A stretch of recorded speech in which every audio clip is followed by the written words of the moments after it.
Good morning YouTube, it's the Lofty Biker here. Well, as you know, I've had the NT1100 from Honda. I've had it a while now. I've managed to put the best part of 2,000 miles on it. So I thought I'd just give it a bit of a reprise. Things that I really like about the bike and things that I ain't so keen on. So I'm going to get my helmet on and I'll see you in a minute.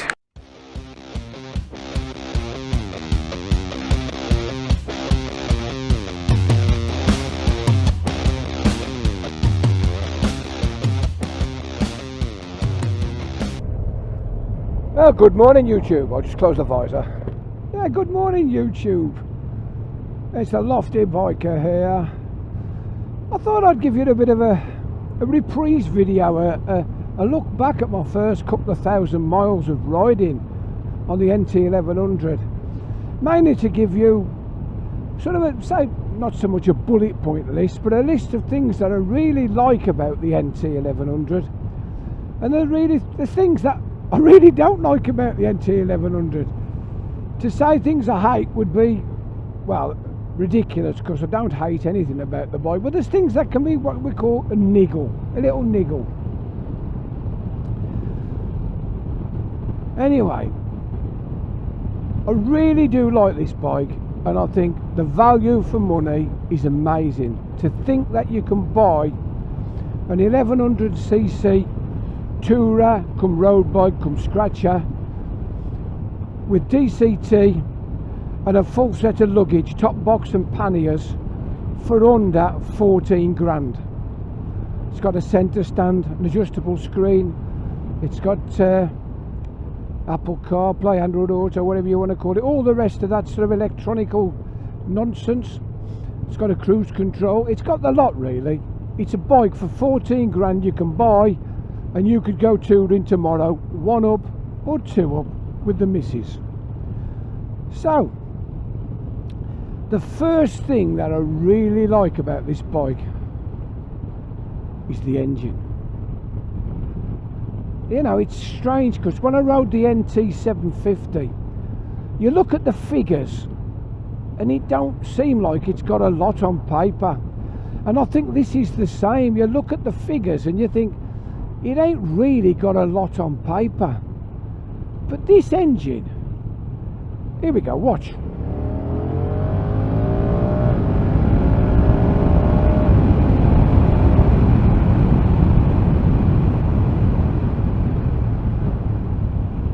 Okay, that's a DCT bike. I didn't do a lot. I'm riding in S1. I just flipped it down one gear, pulled the throttle back and let it do its stuff. The torque, that's what I like about this engine.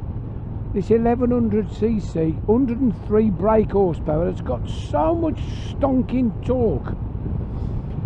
Okay, it's a little bit vibey, but I like that. I like the fact that the engine's got a bit of character. The second thing I like about this bike is the sound. You must have heard it then. I'm not sure whether the mic could pick it all up, but the actual exhaust sound, it sounds like a motorbike. Now, I know it sounds daft, but I think some parallel twins can sound a bit thumpy and bland. Fours, for me, they're just buzzy, they just scream and buzz. And I find some of the triples can be a little bit similar. I had an 800 and it sounded like an howling banshee when you revved it. It was nice, but it never really had no character. The new 9 and 1200s with the 270 throw triple clank, it's got a little bit more life and a bit more vibrance about it. So there you go, the engine and the sound, absolutely fabulous. The third thing, the funny one, it's the suspension. Now, on these crappy little roads in Cornwall, you know, a bit of dive, whatever, the suspension is so compliant. It's wonderful. You know, it's fairly softly spring. To be fair, if you closed your eyes, you'd think you were riding an Africa Twin. I know it sounds daft, but it's got the nice upright bars, a wide flat seat, get your feet down fairly easy. And the suspension is very compliant on crappy roads. So there you go. The next thing is this DCT.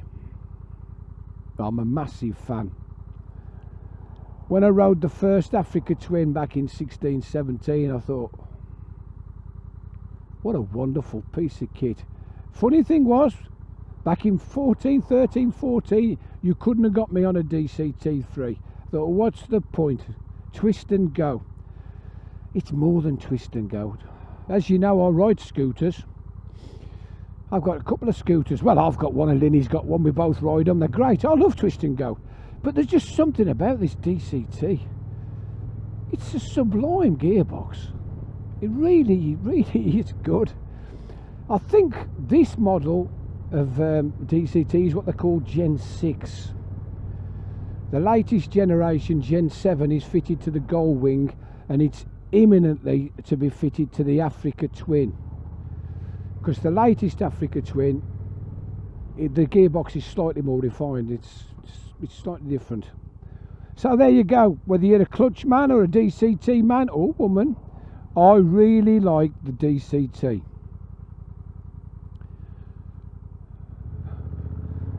So I'll pull round the corner and I'll show you something else I like about the bike.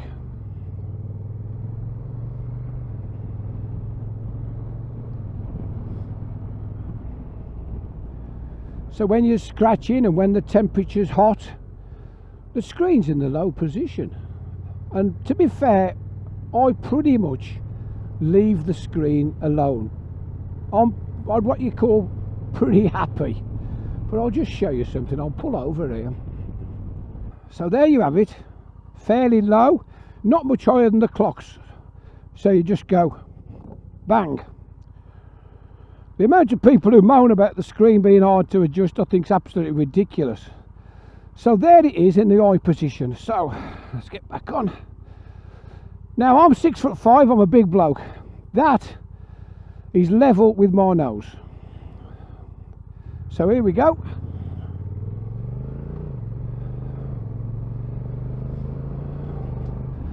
Just demonstrating that lovely suspension on these crappy roads. Now I've got no buffeting whatsoever. Now you ride a Tracer, you ride a Tiger, you ride the Africa Twin. The screens are absolutely crap, and I mean they are useless. My RS, I tried 4 different types of screens, I tried spoilers on the top, you name it. The screen was useless. All I got was buffeting, my head was going all the time. I felt like a nodding dog. This screen, whether it's up or down, it's brilliant. It's really good. And I think that's a big bonus. Okay, you've got to get off the bike to adjust it, but so what? Generally, once you've set a screen, you don't really mess about with it, do you? And the final thing, my last point is the luggage. Now it comes with panniers with inner bags. They look fabulous. The mountings are good. They look like they were made for the bike, which they are. The top box, it is absolutely cavernous. Okay, you've got to buy an inner bag for it, and strangely a 50 litre top box has got a 25 litre inner bag, but that's not such a bad thing, because you can load it up with clothes and bits and pieces and you've still got space for something else to fit in. It ain't bad at all, is it? It's clever. So in general, I hope you can tell that I do like this bike, and a lot of the moans about it and a lot of the small things, I think they're very trivial, to be honest, and I'm going to tell you about them in a moment. They're all trivial little things, but I suppose to some people there can be a lot. So then, here we go. The things I dislike most about the 2022 Honda NT1100.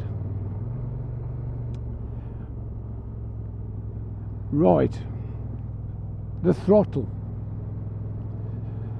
Now, if you've never owned a 2014 model Triumph Exploder, you won't know what I mean, but the throttle on them early Triumph fly-by wires was so light it was ridiculous. if you happen to just catch it with your glove, see what I mean? You're away. And I don't know what it is, but when you get used to riding a motorbike, whether it's fly-by-wire or whether it's got cables and springs, you'd expect the manufacturers to have some sort of continuity of feel. I'll just pull up and put it in neutral. Here it is. But it's so light. By the way, you can hear that exhaust tone. I'll give it another. Lovely. It's so easy to catch it, and it makes it extremely challenging to hold a steady throttle sometimes. Now, I'm the sort of person who I never ever hover with my fingers on the brake, on the front brake. But I'm finding riding this, I'm having to put my fingers on top to use it as like a steady or something to sort of like work off. I don't know whether that sounds daft, but I do think it needs a slightly stronger spring just to make it easier to control. That brings me on to the fueling, the throttle and the fueling. Now, if you've seen the forums, you've seen all the Facebook pages, there's some people having a right old pop about hunting, lurching, bad vibrations, things not working properly on the throttle. Now, I find 95% of the time, I find it easy. Now, I'm in Sport 1. I'm just going to knock it down, couple, come round the corner. Now, no throttle, onto the throttle. Now, I was quite gentle, quite delicate with that. I didn't find it a problem. Now, off the throttle, now coming on, holding a steady throttle round the bend, increasing slowly. Now, I find, as long as I don't hold it constant all the time, I find the throttle works really well, as you can see around those lanes. So it's from throttle off to a gentle squeeze to feel it in. It's as smooth as silk, isn't it? So it's a funny one, but every now and again you'll feel like that's a bit it's a bit iffy, it's a bit lurchy, it's not quite what I wanted. But it's not very often. They don't do it all the time. Now, people have said they've changed the oil, they've changed the fuel, they've done all sorts of stuff. I don't know what it is. They say, another person said about reducing the engine braking. Now, I don't want to mess about with the engine braking, because the engine braking makes a big effect to how the DCT works. And I'm pretty happy with the DCT, so I don't really want to mess about with that. But as you notice now, I'm just pootling along at 50 in top gear, gently easing the throttle on, gently easing it off. It's not really an issue. It's just occasionally you get a bit of a lurch. Now, I don't know what it is, but as I say, you soon learn to ride around it or live with it, if you like. The next thing, that's a funny one, this is. Number of buttons. I don't know what it is with modern bikes. It's getting ridiculous. You got buttons everywhere. Absolutely. I'm going to pull over and show you the buttons. You won't believe me. Yeah, there's a space here just before the bus stop. It's clear. So I'll just kill it a sec. So, over on this side, we got an FN, start, stop. We got the gears, neutral. We got the activation for the cruise control, and we got the control of the cruise control. So we come across to the other side. Have a look at that. So you've got your high and low beam flash, the activation for Apple CarPlay or telephone, FN. Then you look at this lot. I'll make the easy bits first. The flappy paddles, front and back, indicator, hazard warning, horn. Then you've got all this lot. You've got an up and down, a side to side, an enter, a return. I'm not quite sure what these forward and back arrows do. I think it's something to do with set music. And you've got a favourites you can set something up as a favourite. But bloody hell, there's a lot there. There's another little niggle while I'm on, which is one I hadn't thought about. So I'm sitting here now and I want to put the handbrake on. So unless I turn the wheel to the left, I can't put the handbrake on. It itches tank bag. Now I've only got my little tiny tank bag on. If I'd got my touring tank bag on, I'd be in right trouble. So when I pull up on a hill, I have to do that, turn the wheel. To be fair, daft things like that can annoy me more than the hunting throttle. But that's just because I'm a strange chap. Anyway, we're getting down them. So we are, nice and steady. So the next one, the cruise control. Now because Honda, in their wisdom, have placed all of these buttons on the left hand side, the cruise control has had to be put on the right hand side. Is you have to be in third or above, and you have to be doing 30 mile an hour. Now as I've said, it's got an extremely light action on the throttle, so you have to sort of like reach your thumb down, push it, and that's it. It's just change gear on its own, very nice. But if you noticed, I'm set now at 31 mile an hour. But normally on a bike with this cruise control, you set it at 31 and it'll do 31 mile an hour. And it'll do its best to stay at 31 mile an hour. Now for some reason, whatever you set it at, it's always either 1 or 2 mile an hour slightly different. I do like the fact that the DCT changes gear as it comes to hill. It's absolutely brilliant, isn't it? Look at that. So we're going into a 40 now, so I'll flick it up. Now that's smack on 40. Now we'll see how long it takes to adapt. So it's gone up to 40, dropped to 39, 38, 39, change gear, 40, 39. We're in 5th gear now, 39. It seems to have stabilised. But I don't know, you have to be quite dexterous, because like I say, we drop it down all the way down to 30. Here we are, we're dropping into a 30. It's dropping down, the speed's coming down lovely. 29, 28, 27. It's not gone to 30, it's gone to 28, 27. Now it's going up slowly.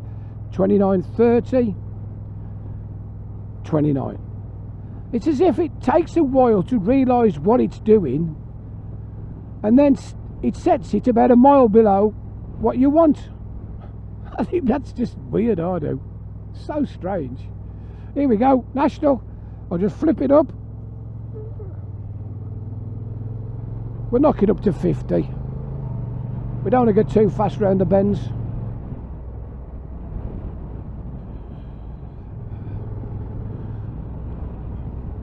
Probably 50 is a bit too quick round these bends, but it don't matter, you know what I mean. So there's the cruise control. I'll just knock it off, so you throttle forward or change gear. It's quite handy because you can be doing 70 on the motorway and you want to do an overtake, and rather than worry about switching it off, you just flick the down button to change down a gear. It automatically comes off and you accelerate. I think that works quite well. So what else have we got? Okay, so you know I'm a fan, the DCT, big fan. The difference between this, the Africa Twin, and the Goldwing is IMU. So the actual sensors, the electronics are working off the ABS, the traction control. It's not actually working off the pitch, which is the bobbin front and back, and the lateral movements as you go around a bend. So although the DCT is pretty accurate and pretty good, this bike would absolutely thrive on having the IMU. So I wouldn't be surprised if when the facelift comes out in the next 12 months or so, that there isn't an option, a better option, say, like, rather than a base model, there's an upgraded option that will come with the IMU, and it will give the DCT that little bit of extra information, so it'll sense when you're pitching forward, accelerating to pitch backwards, or rolling round a bend. I should admit I've not ridden the latest generation 7 DCT on the Gold Wing. I've ridden the 6, and you know, it's wonderful, but it would be nice to have it. So that's just a small one, nothing really to worry about, is it? The next one, the suspension. Now I know I said on these crappy little back ranges down Cornwall the suspension's wonderful, but unfortunately when you're on a slightly better road and you've got the wife on the back and a bit of luggage, it can be a little bit bouncy. It's so underdamped, you get that pogo effect. It bobs and bobs and bobs, and you're thinking, is it me, is it the spring, is it the whatever? I think it could do with a slightly better shock. The latest generation Africa Twin has got the automatic suspension where it alters the preload and it changes the dampening. So as I've just said about the IMU, I do honestly think that there will be a model that will come that will have the more refined suspension where the preload will alter for the extra weight. As the road smooths out and you get a little bit more aggressive, you'll get like a dynamic mode, if you like, a bit like on the BM, and you'll find that it'll be a lot smoother. But it's a compromise because it's 14 grand. You know, at the end of the day, it's 14 grand. You've got to keep saying that to yourself. You're buying a bike with everything on for 14 grand.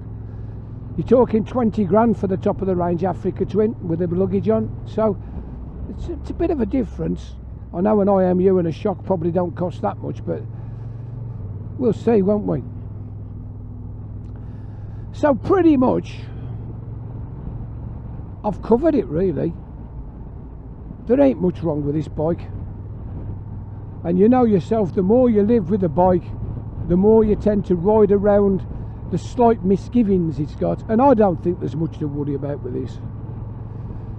Anyway, I hope you enjoy watching my videos. You know, you can always subscribe or click on the like or ring the bell. I'm only happy to increase my number of subscribers because the YouTube gods like all that sort of nonsense. They even like you to leave comments. Leave a comment. I do my best to answer comments, and I don't mind answering comments. I do enjoy answering comments, so it's not a problem. So finally, it's time to say ta-da. I'm going to say, this is the Lofty Biker saying ta-da for now. Ta-da.